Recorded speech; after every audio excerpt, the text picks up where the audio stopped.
একজন ভদ্রলোক আমাকে বলল, অপারেশনের নাম করে আমার স্ত্রীর ভেতরে থাকা বাচ্চাটা শেষ করে ফেলবেন। যত টাকা দরকার আমি দেবো আপনাকে, প্লিজ ম্যাম এইটুকু সাহায্য করুন আমায়। এই বলে লোকটা টাকার ব্রিফকেসটা আমার হাতে তুলে দিল। এত টাকা জীবনে একসাথে দেখিনি আমি। এই হসপিটালে জয়েন করেছি কিছুদিন আগে। টাকা দেখে লোভ সামলাতে পারলাম না। লোকটাকে জিজ্ঞাসা করলাম, আপনি ওই মহিলার কি হন? উত্তরে বলল, সম্পর্কে আমি রোগীর স্বামী। আপনি কেন অনাগত সন্তানকে শেষ করে দিতে চাইছেন? ডাক্তার সাহেব, এত কিছু ভাবলে তো আপনার এই টাকাটা হাতছাড়া হয়ে যাবে। এটাও ঠিক, আমায় এখন এত কিছু ভাবলে চলবে না। আচ্ছা ঠিক আছে, আপনি চলে যান, আমি দেখছি বিষয়টা। লোকটাকে সাহায্য করার প্রতিশ্রুতি দিয়েছি, যে করেই হোক সেটা পূরণ করব।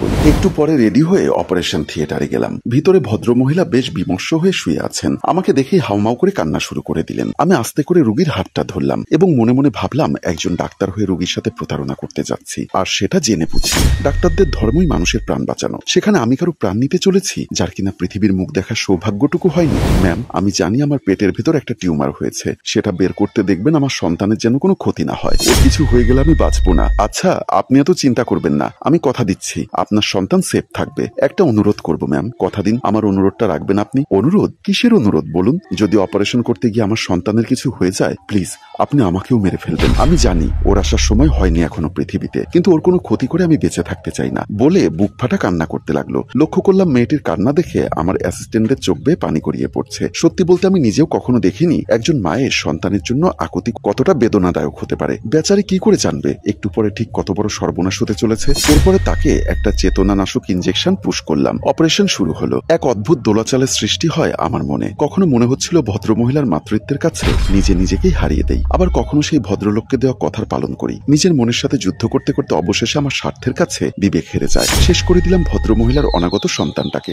অবশ্য এ সময় তার কোনো রকম ক্ষতি হবার কোনো সম্ভাবনা নেই। আর কয়েক মাস পরে হলে কাজটা এত ঝুঁকিহীনভাবে করা যেত না। তারপর বাইরে চলে আসলাম। আমার সহকারী হিসাবে যারা ছিল ওদের প্রত্যেককে 50,000 করে টাকা দিলাম, ম্যানেজ করে নিলাম। তাই আর এই ঘটনা স্পয়েল হবার কোনো ভয় রইল না। বিকালবেলা হসপিটাল থেকে আমাকে বারবার ফোন দিচ্ছে। ভদ্রমহিলার জ্ঞান ফিরেছে, কিন্তু খুব কান্নাকাটি ও আহাজারি করছে। আমাকে ফোন দিচ্ছে কেউ, কেটে দিচ্ছি। আমি নিজেকে ওনার সামনে ফেস করার সাহস পেলাম না। ভেতরটা দুমড়ে মুচড়ে যাচ্ছে। সামান্য কটা টাকার জন্য কেন এত বড় একটা কাজ করলাম, খুব অনুশোচনা হচ্ছে। তাই আমি সিদ্ধান্ত নিলাম আজকের পর থেকে ওই হসপিটালে আর যাব না। 3 মাস পর সকালবেলা ঘুম থেকে উঠে হসপিটালে যাওয়ার জন্য রেডি হচ্ছিলাম। দেখলাম আমার শরীরে কেমন জানি পরিবর্তন, অনেকটাই প্রেগনেন্সির লক্ষণ। আমি অবাক হয়ে গেলাম। হাত পা পেট সবকিছু দেখলাম কেমন জানি হালকা পরিবর্তন। আমি তাড়াহুড়ো করে হসপিটালের দিকে রওনা দিলাম। কাউকে কিছু না বলে আমার প্রেগনেন্সি টেস্ট করালাম, দেখতে পেলাম পজিটিভ। তাহলে কি তৌফিকের সাথে ঘনিষ্ঠ মুহূর্তের কারণে আমার এই অবস্থা? তারপর নিজের প্রয়োজনীয় টেস্টগুলো করিয়ে নিলাম। রিপোর্ট না আসা পর্যন্ত শতভাগ নিশ্চিত হয়ে কিছুই বলা সম্ভব নয়। এরপর নিজের কাজে মনোযোগ দিলাম। একটু পরে একজন নার্স কিছু ফাইল নিয়ে ঢুকলো আমার কেবিনে। ম্যাম,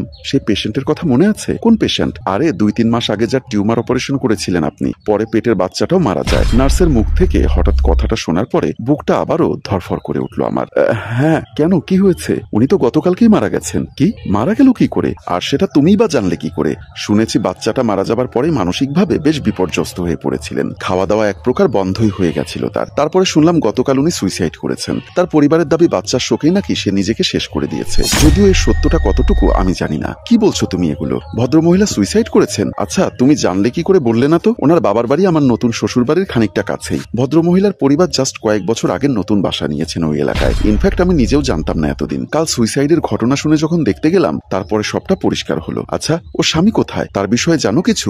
যতদূর শুনেছি স্বামী নাকি আগে ছেড়ে দিয়েছে তাকে। এরপর থেকে বাবার বাড়িতেই থাকতো সে। ডাক্তার অনেকটাই চিন্তায় পড়ে গেলেন। মনে মনে ভাবলেন হয়তো সারাটা জীবন এই অনুশোচনার আগুনে জ্বলে পুড়ে মরতে হবে আমায়। এই পাপ থেকে পালানোর আর কোনো রাস্তা খুঁজে পাচ্ছি না আমি। তারপর আমি নার্সকে প্রয়োজনীয় সিগনেচার করে দিয়ে তাকে বিদায় করে দিলাম। বেশ কিছুক্ষণ পর রেস্টুরেন্টের কেবিনে গিয়ে তৌফিকের সাথে দেখা করলাম। আমি তৌফিককে সবকিছু খুলে বললাম। তৌফিক আমাকে বলল, কিন্তু আমি তো তোমাকে বিয়ে করতে পারবো না। তাহলে এখন আমি কি করব? তুমি কি করবে সেটা তোমার বিষয়। তাছাড়া তুমি জানো আমি বিবাহিত, আমার একটা সন্তান আছে। তুমি মেডিকেলে পড়াশোনার সময় টাকা পয়সার সমস্যার কারণে আমার সাথে রাত কাটিয়েছো। আমি মজা নিয়েছি, বিনিময়ে তুমি টাকা পেয়েছো। এখন তুমি অনেক টাকার মালিক। তুমি চাইলে যে কোনো একটা ভালো ছেলে দেখে বিয়ে করে নিতে পারো। ডাক্তার বলল, মানলাম তোমার কথা, কিন্তু আমার পেটের এই বাচ্চা, তার কি হবে? আমি যতটুকু জানি এরকম অনেক রোগীর সমস্যার সমাধান বর্তমানে তুমি করেছো। সো তোমারটার অ্যাবর্শন করে নাও, পরিষ্কার হয়ে যাও। কি বলতে চাচ্ছ তুমি? আমি তোমার নামে মামলা করব। এই কথা বলার সাথে সাথে ডাক্তারের মাথায় একটা পিস্তল ঢুকিয়ে বলল, একদম চুপ, একটা কথাও বলবে না, তাহলে তোমার লাশও খুঁজে পাবে না কেউ। এ কথা বলে তৌফিক চলে গেল।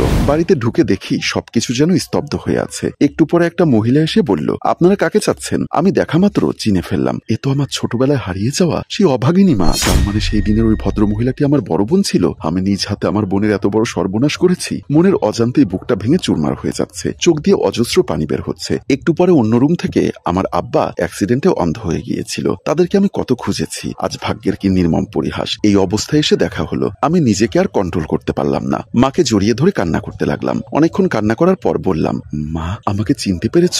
আমি তোমাদের হারিয়ে যাওয়া সেই কন্যা হুমায়রা। আমি তোমাদের কত খুঁজেছি। তারপর বাবাকে জড়িয়ে ধরলাম। তারা আমাকে জড়িয়ে ধরে অনেক কান্নাকাটি করলো। মা বলল, কিছুদিন আগে তোর বড় বোন মারা গেছিল। মা আমি সব জানি। মা মেয়ের কান্নাকাটি দেখে নার্স মেয়েটিও কান্না করতে লাগলো। মা বলল, আয় ভেতরে আয়। পকেট থেকে 1 লক্ষ টাকার একটা বান্ডিল বের করে মায়ের হাতে দিয়ে বললাম, মা আমার কিছু হিসাব নিকাশ বাকি আছে, ওগুলো শেষ করে আমি তোমাদের কাছে আবার ফিরে আসবো। কথা বলে চোখের পানি মুছে ওখান থেকে বাহির হয়ে গেল। মা বাবা দুজনেই আল্লাহর কাছে শুকরিয়া আদায় করলো। আল্লাহ, আমার একটা মেয়েকে নিয়ে গেছো, আর একটা মেয়েকে তুমি ফিরিয়ে দিয়েছো। তোমার লীলা বোঝা বড়ই দায়, তোমার কাছে লাখ লাখ শুকরিয়া।